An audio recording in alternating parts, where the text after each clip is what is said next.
अस्सलामु अलैकुम वरहमतुल्लाहि वबरकातुह। मोहतरम भाइयों, बुज़ुर्गों, दोस्तों, ये हमारा इस्लाह मुआशरा का 1313वां सबक है। मोहतरम दोस्तों, एक शायर हुआ करते थे, उनका नाम था मोहम्मद इब्राहिम ज़ौक़। उनकी एक गज़ल है कि लाई हयात आए क़ज़ा ले चली चले, अपनी खुशी ना आए न अपनी खुशी चले, दुनिया ने किसका राह फ़ना में दिया है साथ, तुम भी चले चलो यूं ही जब तक चली चले।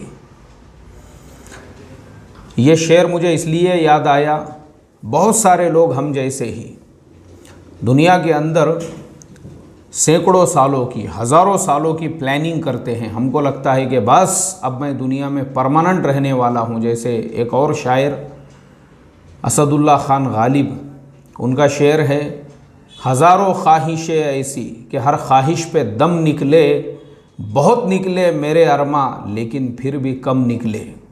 हज़ारों ख्वाहिशें इंसान के दिल में होती है और वो ख्वाहिशात अगर पूरी भी हो जाए तब भी इंसान को लगता है कि अरे नहीं यार, अभी एक ख्वाहिश मेरी बाकी रह गई हुई है। क्योंकि इंसान जो है दुनिया की ज़िंदगी को परमानेंटली और दायमी तौर पर अपना मकान समझ लेता है, अपना घर समझ लेता है। इसी वजह से आप देखो ना, लोगों को आपने देखे होंगे, लोग जो बंगले बनाते हैं, हवेलियां बनाते हैं, वो इस टाइप में बनाते हैं, बस इसने 500 साल का लिखा के लेके आया अल्लाह ताला के पास से, 500 साल 1000 साल वो यहाँ पे रहने वाला है। उसी एतबार से ऐसे मजबूत मजबूत मकानात बनाए जाते हैं। ऐसे ऐसे मकानात, अभी लॉकडाउन से पहले एक साहब के बंगले का काम चल रहा था, तो उन्होंने टाइल्स जो है बंगले के अंदर, टाइल्स 3-3 मरतबा ऐसा उखाड़ने के लिए लगाई। वो टाइल्स जब दीवारों पे लगाई जाती थी, उसके बाद में वो साहब आते थे और आने के बाद में पहले वो टाइल्स एक दीवार पे लगाई जाती थी, मज़दूर लोग सब खड़े हुए होते थे और वो बोलते थे अभी ये टाइल्स ऐसी ही रहने दो 2-4 दिनों तक। और उसके बाद अपना जो है शहंशाह जलालुद्दीन मोहम्मद अकबर के जैसा पीछे कंबर पे ऐसा हाथ लगा के जो है ऐसा टहलते टहलते ऐसा देखते थे, टाइल्स कैसी लगी। फिर ऐसा देखते थे, टाइल्स कैसी लगी, बराबर लगी क्या नहीं लगी, यार बराबर दिख रही नहीं, उखाड़ो इसको, उखाड़ दो, चलो उखाड़ो, दूसरा डिज़ाइन लेके आओ। अब उसके बाद में वो जो मिस्त्री थे, जो कारागिर थे, काम करने वाले, वो लोग उनके पास में वापस से जो है एक दूसरा डिज़ाइन लेके आते थे। एक काम करो, ये टाइल्स लगाओ, अब ये लगा के देखेंगे। उसके बाद वो दूसरी टाइल्स दीवार के ऊपर लगा दी गई है, मज़दूर पूरे खड़े हुए हैं।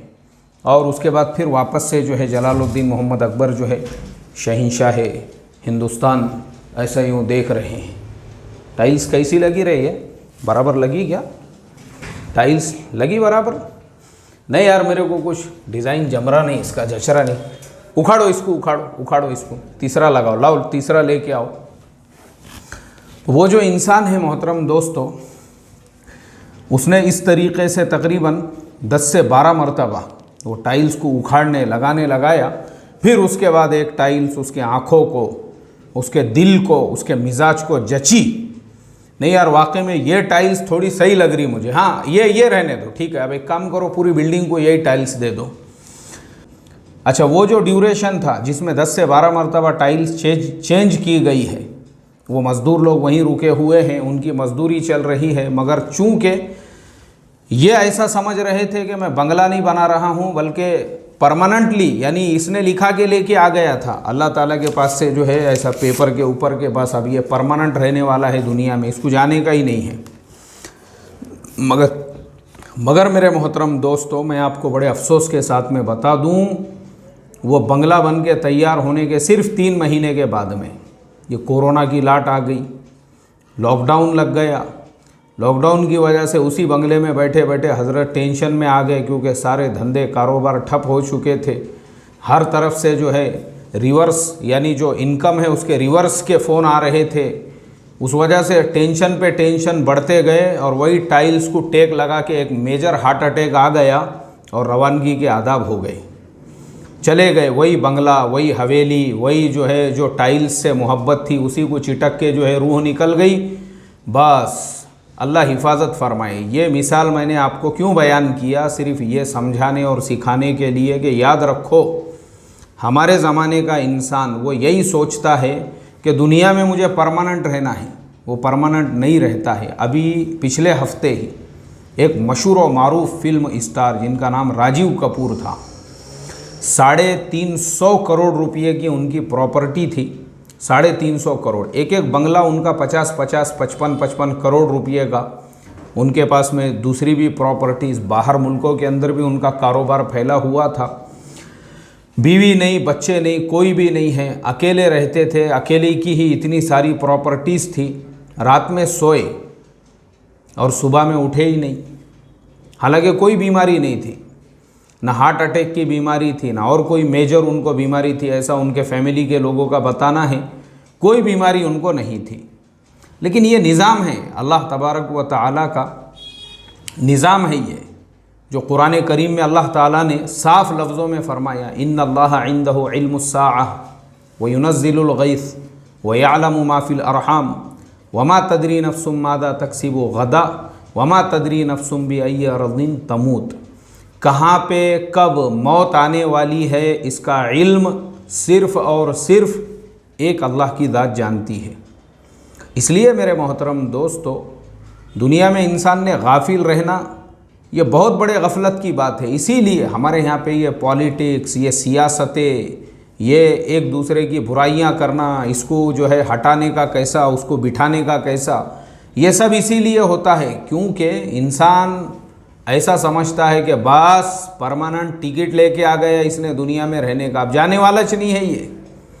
और फिर अचानक हमारे कानों में एक ख़बर पड़ती है कि भाई फ़ुलाने हाजी साहब के रवानगी के आदाब हो गए, और फ़ुलाने साहब जो है उनका इंतकाल हो गया, और फ़ुलाने साहब जो है वो वफ़ात पा गए।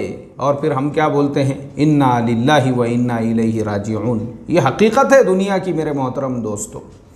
तो ये जो वाक़ियात है राजीव कपूर का जो मैंने आपको बताया हूँ, 350 करोड़ की प्रॉपर्टी के मालिक थे, चले गए दुनिया से। अचानक में रात में सोए तो दिन में उठे ही नहीं, रह गई वो सारी का सारी प्रॉपर्टीज़ दुनिया के अंदर। ऐसा ही हमारे साथ भी होने वाला है। तो इसके लिए इंसान ने दुनिया में जब हम रह रहे हैं तो रह के दुनिया में बशर को नहीं ज़ेबा गफलत, मौत का ध्यान भी लाजिम है कि हर आन रहे। जो बशर आता है दुनिया में ये कहती है क़ज़ा, मैं भी पीछे चली आती हूँ, ज़रा ध्यान रहे।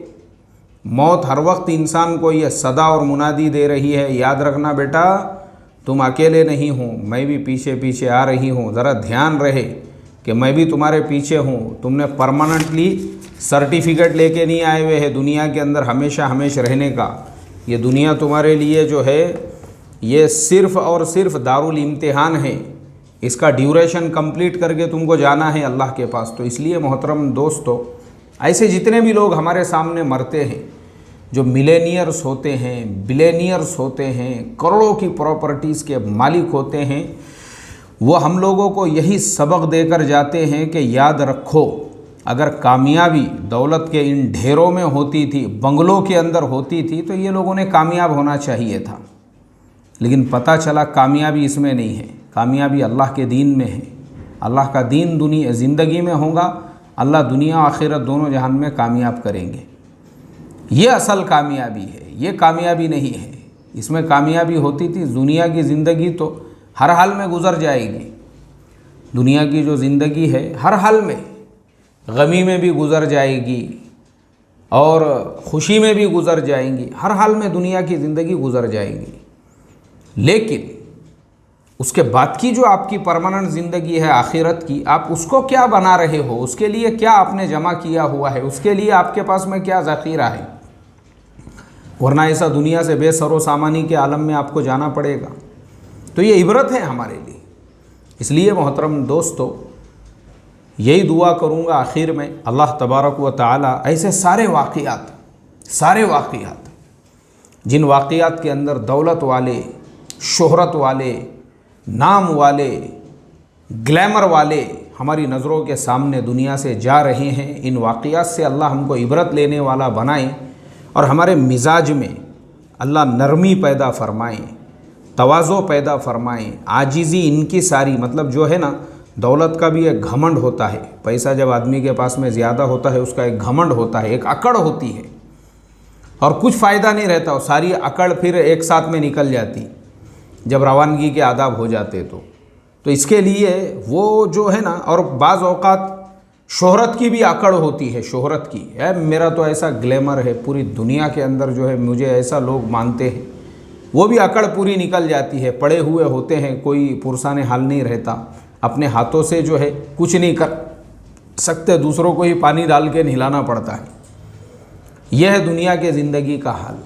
ऐसे ही बहुत सारे लोगों को इल्म की भी अकड़ होती है और बहुत सारे लोगों को डिग्रियों की अकड़ होती है, हुनर की अकड़ होती है, हर टाइप का एक नशा होता है। नशा खाली शराब का नहीं होता है, बल्कि नशा जो है ना, नशा शराब का तो भी नशा थोड़ी देर के बाद में उतर जाता होगा, और वो बेचारे जो शराब के नशे वाले रहते, जितनी देर का नशा रहता उतनी ही देर में अपने आप को बादशाह समझते, लेकिन जब उनका नशा उतर जाता तो दुनिया में उनसे ज़्यादा तवाज़ो वाला, आजिज़ी वाला, इनकिसारी वाला आदमी आपको कोई भी नहीं मिलेगा। इतने आजिज़ी से बात करेंगे, मैंने आज तक किसी भी शराबी को नशे के बाद में कभी भी घमंडी नहीं देखा। वो इतना ऐसा हाथ जोड़ के, मुंडी नीचे करके, इतने नरमी से बात करता बेचारा, क्योंकि वो थोड़ी देर का नशा उसका जब उतर गया तो उसके अंदर तवाज़ो आ जाता है। लेकिन ये जो नशे होते हैं ना, ये बहुत ख़तरनाक होते हैं। ये दौलत का नशा 24 घंटे रहता दिमाग के ऊपर, 24 घंटे। रात में 2 बजे भी आपने फ़ोन करे तो उसके बात करने का स्टाइल, रफ़ीक बोल रहा हूँ, हाँ बोल, यानी बोलने का जो स्टाइल है, ये है दौलत का नशा, शोहरत का नशा। शकील बोल रहा हूँ, बोल। इल्म का नशा, यानी जो बात करने का भी जो स्टाइल, कभी भी आप 24 घंटे में कभी भी फ़ोन लगाओ, नशा उतरे हुआ नहीं रहता, वैसी बात करने का स्टाइल वही रहता उसका, पूरे घमंड और अकड़ के साथ में। अल्लाह हिफाजत फरमाए मेरे मोहतरम दोस्तों। तो ये जो नशे रहते ना, फिर वो एक साथ में सारे नशे उतर जाते।